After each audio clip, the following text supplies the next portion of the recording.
Sur la foi de Pierre, le Seigneur a bâti son Église, et les puissances du mal n'auront sur elle aucun pouvoir.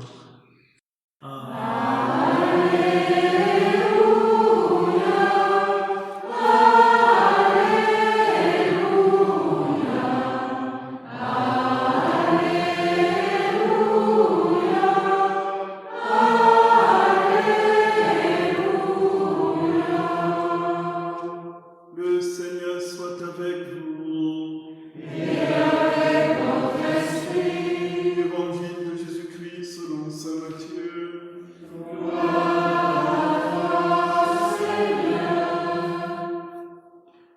Jésus était venu dans la région de Césarée de Philippe. Il demandait à ses disciples, « Le Fils de l'homme, qui est-il d'après ce que disent les hommes ?» Ils répondirent, pour les uns, il est Jean-Baptiste, pour d'autres Élie, pour d'autres encore Jérémie ou l'un des prophètes. Jésus leur dit, « Et vous, qui dites-vous? Que dites-vous?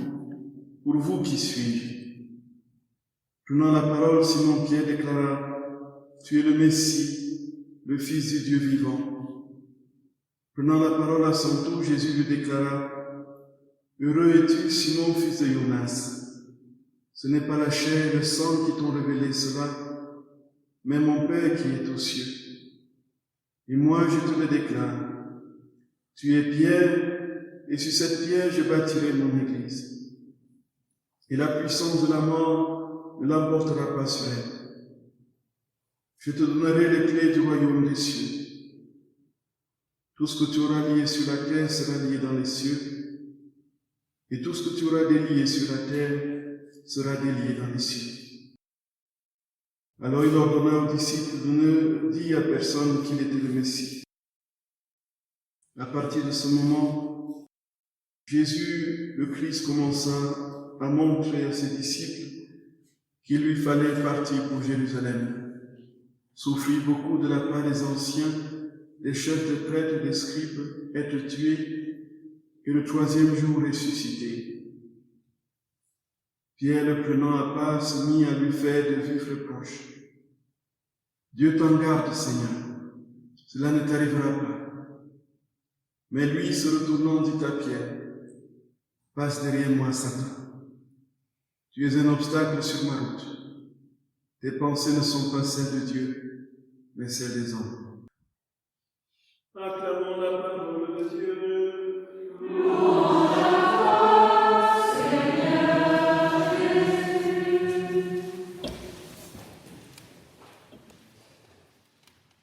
Chers frères et sœurs bien-aimés dans le Seigneur,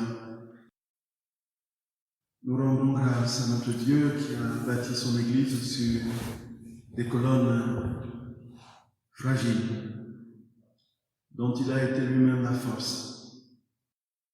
Nous avons l'illustration de cette vérité dans cet évangile, frères et sœurs, lorsque nous avons devant nous un Pierre qui a d'une manière singulière professé la foi en la messianité de notre Seigneur, de son Maître Jésus, là où personne d'autre n'avait l'idée, l'intuition, là où celui qui se reposait sur son cœur au jour de la scène, la personne de Jean, avait plutôt travaillé à comprendre que sa messianité serait terrestre et qu'il instaurerait un royaume d'ordre humain.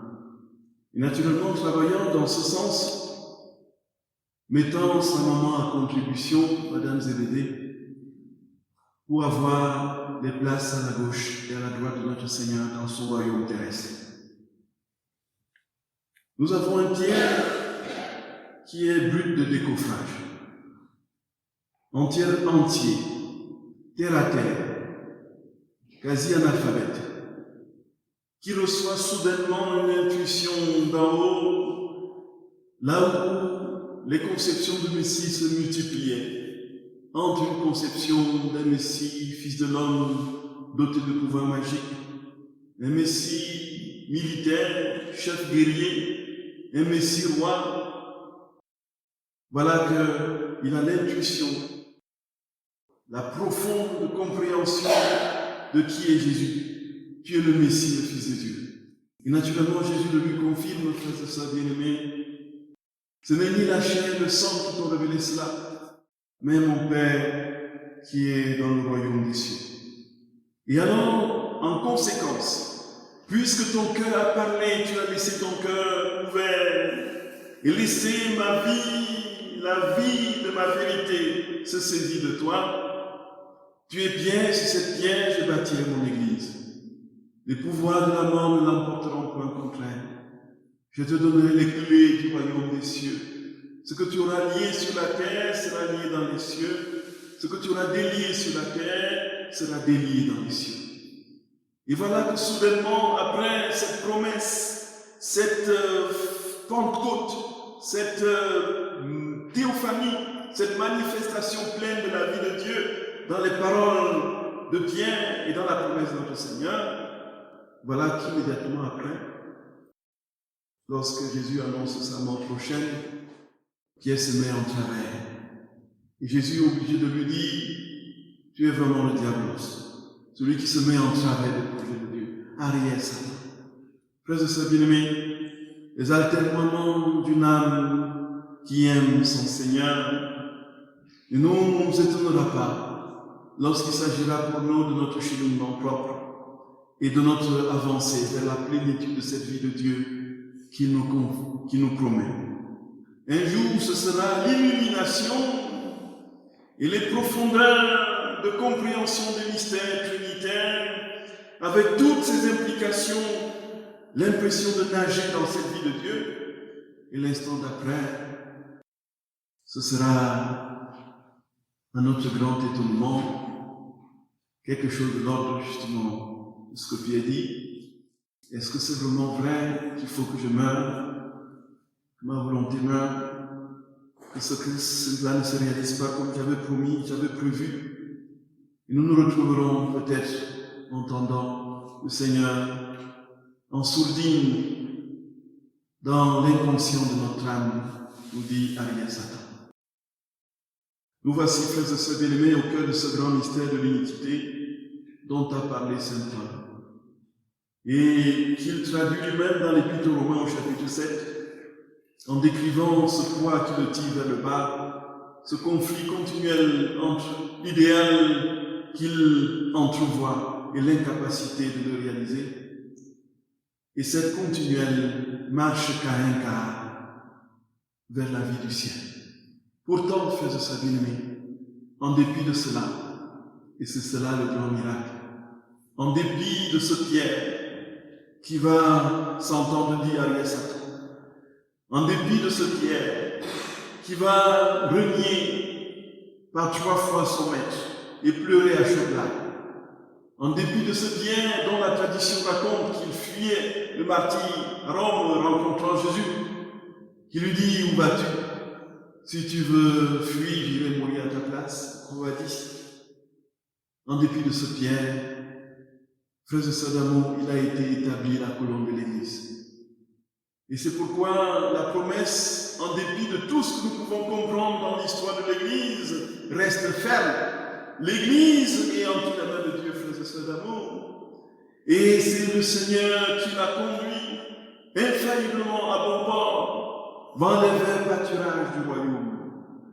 Et c'est pour nous l'occasion d'entrer dans une espérance vive, en dépit de tout ce que nous pouvons entendre, en dépit de tout ce qui peut nous inquiéter, la marche du monde, la marche de l'Église, c'est Dieu, frères et sœurs bien-aimés, qui l'oriente, et quelles que soient les vicissitudes, les contradictions, les incompréhensions, Pierre est Pierre, et sur cette pierre, frères et sœurs d'amour, le Christ s'est élevé, et les bras tendus comme pour embrasser l'univers, comme dit cette prière eucharistique. Nous serons rassemblés en lui. La vision de l'âme qui vit dans la divine volonté, c'est une vision essentiellement d'espérance. Essentiellement d'espérance. Et quoi que nous fassions, où que nous allions, nous sommes enserrés de part en part par le Seigneur. Et comme dit le psalmiste, si je traverse les ravins de la mort, je ne crains aucun mal. Car tu es avec moi, ton bâton me guide, me rassure. Tu prépares la table pour moi devant mes ennemis, tu répands le parfum sur ma tête, ma coupe est débordante. Grâce et bonheur m'accompagneront tous les jours de ma vie, et j'habiterai la maison du Seigneur pour la durée de mes jours. Frères et sœurs bien-aimés, le Seigneur a promis, les pouvoirs de la mort ne l'emporteront point contre elle. Entrons dans la paix, frères et sœurs bien-aimés, entrons dans la paix et cette espérance vive, que le triomphe, l'étendard de la victoire est déjà levé, et que comme chrétiens, nous n'avons qu'à nous unir à notre Maître, à nous étendre sur sa croix, à le laisser les clous de son amour nous transpercer, pour être comme lui, frères et sœurs bien-aimés, demain, victorieux du tombeau.